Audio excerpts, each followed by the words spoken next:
Bismillahirrahmanirrahim. Assalamu alaikum students. Hopefully you are fine. Students, in the last topic we discussed about Newton's law of gravitation. Hopefully आपने इसको learn कर लिया होगा. हमने उसमें discuss किया था कि न्यूटन्स लॉ ऑफ ग्रेविटेशन क्या है.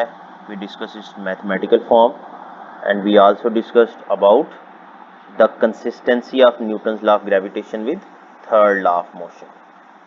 आपने अगर उसको लर्न नहीं किया तो you should learn it as soon as possible for a long question.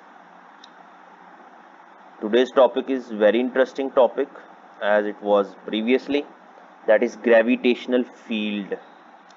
तो सबसे पहले field क्या होती है? Field is a region around an object that is called field. जैसे एक मैग्नेट होता है तो मैग्नेट के गिर्द एक फील्ड होती है, तो उसको हम कहते हैं मैग्नेटिक फील्ड. इसी तरह से अर्थ जो है, there is a field around the earth and that field is called gravitational field.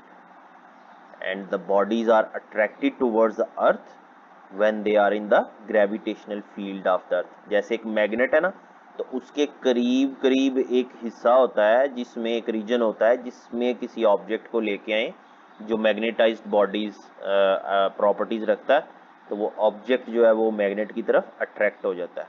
Similarly when the objects will be around the earth in the gravitational field, they will be attracted towards the earth whether they are in contact with the earth और not. मतलब अर्थ से थोड़ा दूर भी हैं, उस पर contact में नहीं भी हैं, तो फिर भी वो अर्थ की तरफ अट्रैक्ट होते हैं. तो ऐसी फोर्स जो किसी ऑब्जेक्ट पे एक्ट करे, चाहे वो ऑब्जेक्ट दूसरे ऑब्जेक्ट के साथ टच हो रहा हो, कांटेक्ट में हो या ना हो, तब भी एक्ट करे, उसको हम कहते हैं field force. So you can write the definition of field force. The force which acts on an object due to another object whether they are in contact or not, that is called field force. And as an example you can write gravitational force is a field force. So this is a short question which can be asked in the paper. Now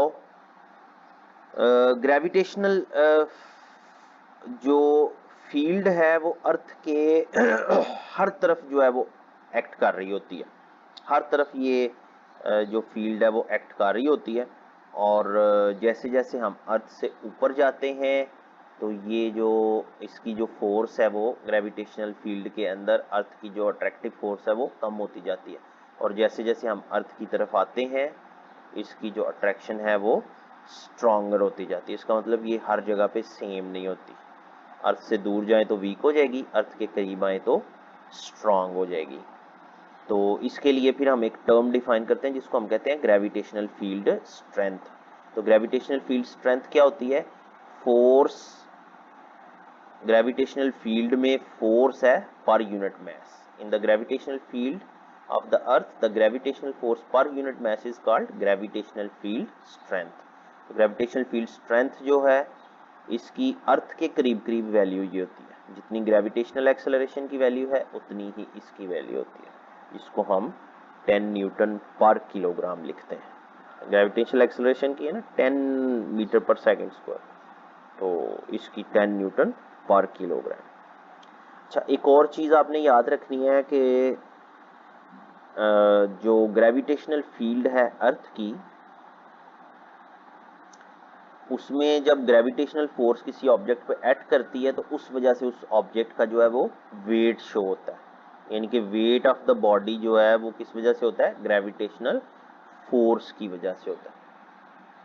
तो इसलिए हमने पढ़ा था कि weight is not uniform everywhere.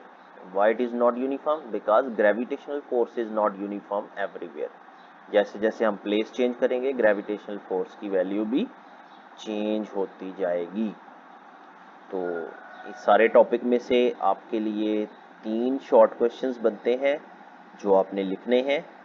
सबसे पहला है what is a field force, और एग्जांपल भी आप इसमें देंगे। ग्रेविटेशनल फोर्स वाली डेफिनेशन मैंने आपको बता दी है, इस पैराग्राफ को पढ़ने से भी आपको इसमें से डेफिनेशन जो है वो मिल जाएगी।